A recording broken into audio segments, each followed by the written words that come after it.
అంటే టోటల్గా ఇది 2014లో ఈ land deputy CM AP Pawan Kalyan గారు వారు కొన్న తర్వాత 2017 అంటే 18th జనవరి రోజు దాన్ని పబ్లిష్ అయింది అనమాట నోటిఫికేషన్, ప్రిలిమినరీ నోటిఫికేషన్. ఈ కోడి చెరువు ఎల్లో అండ్ రెడ్ ఈ పోర్షన్ అంతా అనమాట. సో ఇది మీరు చూస్తున్నారు కదా, ఇదంతా కోడి చెరువు దీని ఎక్స్టెంట్ అనమాట. ఓన్లీ గ్రీన్, ఇది గ్రీన్, ఈ రెడ్ పోర్షన్ ఇది అనమాట గ్రీన్, ఇదంతా దిస్ ఇస్ కోడి చెరువు. ఓకే. సో దీని ఎక్స్టెంట్ వచ్చేసి మొత్తం నోటిఫై అయినది దిస్ ఇస్ 26.07 acres, 26 ఎకరాలు. దీని బఫర్ జోన్ 6 ఎకరాలు, టోటల్గా 32 acres అనమాట దీని ఏరియా మొత్తం. ఓకే, ఇది ప్రిలిమినరీ అండ్ ఇది మన ఫైనల్, దీని ఫైనల్ నోటిఫికేషన్ కూడా అయిపోయింది. ప్రిలిమినరీ నోటిఫికేషన్ 2017లో అయింది, ఫైనల్ నోటిఫికేషన్ 2024లో అయింది. అంటే మొత్తం చెరువు అనేది నోటిఫై అయింది. వీరు కొన్నది 2014లో కొన్నారు, అంటే ఒక 3 ఏళ్ళు నోటిఫై కాకముందు కొన్నారు. కొన్న తర్వాత దీన్ని ఇక్కడ చూస్తే కనుక ఎక్కడ కూడా మీరు ఎక్కడ డిస్టర్బ్ కాలేదు. వీళ్ళు ఈ పైన ఉన్న వాళ్ళంతా మట్టితో ఫిల్ చేసి మొత్తం చేశారు, చూసారు. ఇక్కడ మీకు మొత్తం చెరువు బెడ్ మనం చూస్తే కనుక లెవెల్స్ కూడా చూస్తే కనుక ఎక్కడ డిస్టర్బ్ కాలేదు. వాటర్ అంతా ఇక్కడ ఫ్లో అవుతుంది అనమాట. ఇక్కడ నుంచి పడ్డ వర్షం అంతా కూడా ఇటు ఫ్లో అవుతుంది. ఇక్కడ ఫెన్సింగ్ వేశారు. ఫెన్సింగ్ వేసినప్పుడు వీళ్ళ బౌండరీ అంతా ఫెన్స్ వేసుకున్నారు అనమాట. ఫెన్స్ వేసినప్పుడు ఇదంతా ఎల్లో దాకా, రెడ్ ఏమో FTL, అదేమో వాళ్ళు అన్ఎఫెక్టెడ్, అంటే అది పట్టాలండి మామూలుగా వాళ్ళు వాడుకోవచ్చు. ఇది FTL లో ఉంది. చెరువు వాళ్ళ ఏరియాలో ఉన్నది. దీనికి ఫెన్స్ వేయటం, ఫెన్స్ కూడా వాళ్ళ వాటర్ని పర్మిట్ చేస్తున్నారు, అంటే పైనుంచి పడ్డ వాటర్ అంతా కూడా ఉంది. ఎప్పుడైతే కనుక వాటర్ని బ్లాక్ చేస్తే అది తప్పు అవుతుంది అనమాట. వీళ్ళు వాటర్ ఫ్లోని ఎక్కడ బ్లాక్ చేయలేదు. అంటే నీళ్ళు ఇదంతా కనపడుతుంది కదా, ఇదంతా మీకు చెరువు ఇదంతా వస్తుంది అనమాట వాటర్. సో అంటే యాజ్ ఇట్ ఈస్ అలానే ఫెన్సింగ్ వేయటం ఒకటి వాళ్ళ ల్యాండ్ని కాపాడుకోవడం. ఈ పైన ఎవరో ఉన్నారు వాళ్ళు ఇటు రాకుండా, ఎండాకాలంలో ఏమవుతుంది, చెరువు నీళ్ళు ఉండవు కదా, నేచురల్ ఎవరు అటు ఇటు అవ్వకుండా మార్క్ చేసినట్టు బౌండరీస్. సో అది ఫెన్స్ వేసుకున్నారు. సో జరిగింది అది. సో దీంట్లో వాటర్ బాడీస్ ఉంది, FTL పవన్ కళ్యాణ్ గారి ల్యాండ్ లో ఉంది వాటర్ బాడీ. సో అదేం ప్రాబ్లం లేదు. ఇప్పుడు ఎవరి దాంట్లో అయినా చెరువు ఉండొచ్చు. ఇప్పుడు మీరు పట్టా ల్యాండ్లో చాలా మంది చెరువులు వాళ్ళ ల్యాండ్స్ ఏది కొన్నప్పుడు 100 ఎకరాలు ఉందనుకోండి, దాంట్లో 10 ఎకరాలు FTL ఉండొచ్చు. ఉంటే కనుక దానికి రేపు దాన్ని పూడ్చకూడదు, దాన్ని మట్టితో నింపకూడదు, దాని చుట్టూ గోడ కట్టి చేయకూడదు. వాళ్ళ ల్యాండ్లో ఉండొచ్చు, చెరువు ఉండొచ్చు. పట్టాలు ఉన్నాయి. ఇప్పుడు కాపరా చెరువుని అదే చెప్తున్నాను, ఆరు లేకపోతే నల్లగండ్ల చెరువు ఉంది. కాపరా చెరువు అయితే అంగుళం కూడా అన్ని పట్టాలే మొత్తం. ఫెన్సింగ్ చేసినప్పుడు జనరల్ పబ్లిక్ ఎవరికి అక్కడికి వెళ్ళడానికి అవకాశం లేదు. అంటే ఉన్నట్టు కాదా అది? నేనే ఇంకోటి చూడండి, జనరల్ ఇది ఊరి బయట, అంటే టెక్నికల్గా మాట్లాడితే కనుక అదే చెప్తున్నాను, ఇది ఊరి బయట జనవాడలో ఉన్నటువంటి ప్రాంతం. మనం టెక్నికల్గా మాట్లాడితే కనుక చెరువుకి ఫెన్స్ చేయకూడదు, అదొక్కటే టెక్నికల్గా ఇది. బట్ వాళ్ళ ఏరియాని వాళ్ళు ప్రొటెక్ట్ చేసుకుంటారు కదా. ఇప్పుడు చెరువు లేనప్పుడు వాళ్ళు ప్రొటెక్ట్ చేసుకుంటున్నారు అనేది ఉందన్నమాట. రేపు ఎప్పుడైతే కనుక చెరువును డెవలప్ చేసి మొత్తం కనుక మనం తయారు చేసి పబ్లిక్ యాక్సెస్ ఇచ్చి ఇది ఒక బండు ఇదంతా చేసి పబ్లిక్ అంతా వస్తున్నారు అనుకోండి, అప్పుడు యాక్సెస్ డినై చేయకూడదు, అప్పుడు చేయకూడదు.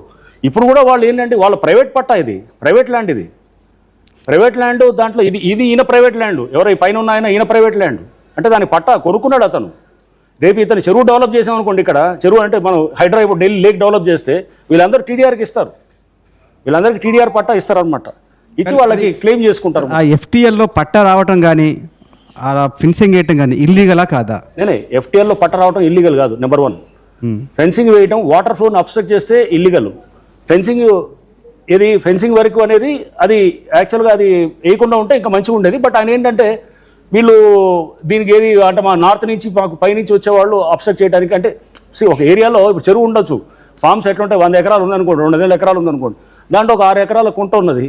దాన్ని అతను వేరే వాడితో బార్డర్ ఉంది, ఇది ఈ బార్డర్ లేకపోతే ఆయన లోపల ఉంటే ఆయన ఫెన్స్ వేయడు అసలు.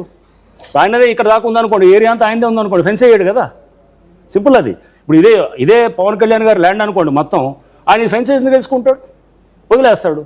అంటే ఆయన హద్దులు ఇది అనమాట. ఆయన పర్సనల్ యూజ్ ఫెన్సింగ్ వేసినా కూడా ఇట్స్ అగైన్స్ టెక్నికల్ తప్పని అంటున్నారు. టెక్నికల్ గా ఎందుకంటే చెరువులో ఫెన్సులు అంటే it is not usable. Technical గా కూడా అది కూడా చెప్తున్నాను. టెక్నికల్ గా ఆయన వాటర్ ఫ్లో ఆపట్లేదు, ఆయన is not hindering the water flow, obstruct చేయట్లేదు. సో దాన్ని ఏముంది, వాటర్ని యథాతథంగా వస్తుంది. This is the best example కనబడుతుంది. సో అది టెక్నికల్ గా ఫెన్సింగ్ వేయకూడదు కానీ, బట్ ఆ ఫెన్సింగ్ వేసేది కూడా ఏది అబ్స్ట్రక్ట్ చేసే ఫెన్సింగ్ ఉండకూడదు. ఇది మన వెళ్ళి ఏ చెరువులో అయినా కానీ, ఇప్పుడు మీరు ఏది మన హయత్ నగర్ దగ్గరికి వెళ్తే గనక చెరువులన్నింటిలో ఫెన్సింగ్లు ఉంటాయి, ఎవడు కూడా పట్టాలు ఉంటాయి. వాళ్ళు ఎక్కడంటే వాళ్ళంతా ఫెన్సింగ్ వేసుకుంటారు. అది ప్రతి దగ్గర అంటే ఈజ్ ఇట్ యూజ్ ఇందాక మౌలిక అంటే is it usable or not? ఇది పబ్లిక్ కి ఇక్కడ రావడం డినై చేస్తున్నారు కాబట్టి ఇది ప్రైవేట్ ల్యాండ్ కి డినై చేయడానికి లేదు, ప్రైవేట్ ఎవరంటే వాళ్ళు రావడానికి లేదు. ఇది వాళ్ళు this is a community property. కానీ ఎవరంటే వాళ్ళు వచ్చేసి దీని నుంచి ఏది మాకు యాక్సెస్ ఉందంటే ఇది ఆయన లోపల ఆయన ఫామ్ హౌస్ లో ఉందనుకోండి, అది ఆయన ప్రైవేట్ పట్ట అవుతుంది కదా. అది కమ్యూనిటీ అసెట్టే కానీ, అంటే వాటర్ అంతా వస్తుంది దానికి డ్రైన్ అవుతుంది, కానీ దానికి మా అందరికీ లోపల యాక్సెస్ ఉందని చెప్పి లోపలికి వెళ్ళడానికి లేదు, అది ప్రైవేట్ పట్టా. అది ఏపీ డిప్యూటీ సీఎం పవన్ కళ్యాణ్కి సంబంధించి కోడిచేరు విషయంలో ఏం జరిగింది అక్కడ హైడ్రా కానివ్వండి, దాని మీద మీ మీద కూడా విమర్శలు చేశారు ఆ విషయంలో. రైట్, మొత్తం అది 26 ఎకరాలు FTL, ఆ చెరువు అంతా 26 ఎకరాలు. సో దాంట్లో 3 ఎకరాలు బఫర్ జోన్లో ఉంది. పవన్ కళ్యాణ్కి సంబంధించిన కోడి చెరువు ఏదైతే కబ్జా ఆరోపణలు వస్తున్నాయో దాంట్లో పవన్ కళ్యాణ్ ఆ చెరువు FTLలో ఉంది 7 ఎకరాల స్థలం. 3 ఎకరాలు FTL దాటేస్తుంది. ఒకసారి మీకు ఆ మ్యాప్ చూస్తే అర్థమవుతుంది. ఇందాక చూపించినటువంటి మ్యాప్లో కింద కూడా మీరు చూడొచ్చు. సో ఆ గ్రీన్ కలర్ అండ్ రెడ్ అదంతా మిక్స్ చేస్తే చెరువు 26 ఎకరాలు. సో ఆ పక్కనే రెడ్ కలర్ ఎగ్జాక్ట్గా ఉంది, అది పవన్ కళ్యాణ్కి సంబంధించిన ల్యాండ్, అది 7 ఎకరాల స్థలం. దాంట్లోనే కింద ఆ గ్రీన్ కలర్ థిక్ గ్రీనెస్లో మీరు చూస్తే అది వాటర్ బాడీ. ఆ పైన ఎల్లో కలర్ ఎక్స్టెన్షన్లో కూడా ఉంది, ఆయన సంబంధించి FTL దాటేసిన తర్వాత 3 ఎకరాలు అది. సో ఆ ఎల్లో కలర్ మొత్తం, ఆ ఎల్లో అండ్ రెడ్ కలిపింది మొత్తం కూడా ఫెన్సింగ్ వేసుకున్నారు పవన్ కళ్యాణ్. సో ఫెన్సింగ్ వేయడం టెక్నికల్గా తప్పు, కానీ ఆయన వాటర్ ఎక్కడ ఆపడం లేదు, ఆ వాటర్ ఎక్కడ ఆపడం లేదు ఆయన. సో ఫెన్సింగ్ వేయడం తప్పు. ఒకవేళ మట్టి నింపినా తప్పే, ఆయన మట్టి నింపలేదు, ఆ నీళ్ళని అడ్డుకోవడం లేదు. ఇది సపరేట్గా ఆయన ఇండివిజువల్ ప్రాపర్టీకి సంబంధించి ఆయనకు ఫుల్ రైట్స్ ఉంటాయి. సో చెరువుల్లో కూడా పట్టా ఉంటుందా అని చెప్పి ఆర్టీ అడిగిన క్వశ్చన్కి ఎస్, చెరువులో కూడా పట్టాలు ఉండొచ్చు అని ఉదాహరణగా హయత్ నగర్ లాంటి ప్రాంతాలను, ఇతరత్ర ప్రాంతాలను చెప్పారు ఆయన. సో ప్రజెంట్ పవన్ కళ్యాణ్ కోడి చెరువును కబ్జా చేసినట్టు కాదు అనేది నిర్ధారిస్తూనే ఆ ఫెన్సింగ్ వేయడం మాత్రం టెక్నికల్గా తప్పది అని అంటున్నారు. సో ఇదే సేమ్ టైం కొన్ని కామెంట్స్ కూడా వచ్చాయి. ఈ లైవ్లో మీరు కామెంట్ చేస్తున్నట్టుగా హుస్సేన్ సాగర్లో 10 ఎకర్స్ కావాలి, పట్టా చేయండి ప్లీజ్. ఇది ఎవరు? సునీల్ రెడ్డి కామెంట్ చేశారు. ఆ తర్వాత JP అంట, హీఈస్ కంప్లీట్ లయింగ్, ఎవరు? రంగనాథ్ ఈజ్ కంప్లీట్ లయింగ్ అనేది ఇంకో comment.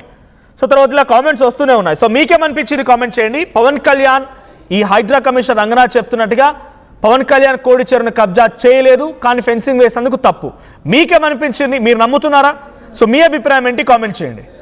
At the same time RTV అన్సెన్సర్డ్కి ఆయన పార్టిసిపేట్ చేశారు. సో ఆయన ఫుల్ ఇంటర్వ్యూ లెంగ్త్ మీరు చూడాలనుకుంటే ఫుల్ ఇంటర్వ్యూ చూడాలి. ఇటువంటి విషయాలపైన హైడ్రా కమిషనర్గా ఆయన ఎటువంటి సంచలనాలు తీసుకోబోతున్నారు, త్వరలో అనేక అంశాలపైన, కూల్చివేతలపైన మాట్లాడిన మాటలు ఫుల్ డీటెయిల్గా మీరు చూడాలంటే RTVని అన్సెన్సర్డ్ని చూడండి. RTV రంగనాథ్ అన్సెన్సర్డ్ అంటే మీరు లైవ్ని చూడొచ్చు. సో ఇంకేందుకు ఆలస్యం, RTV రంగనాథ్ లైవ్ వీడియో చూడడంతో పాటుగా ఒకసారి పవన్ కళ్యాణ్ కోడి చెరువు కబ్జా అనే అంశం పైన ఆయన చెప్పిన వివరణ, రంగనాథ్ చెప్పిన వివరణ మీకు ఎలా అనిపించిందో కూడా కామెంట్ చేయండి.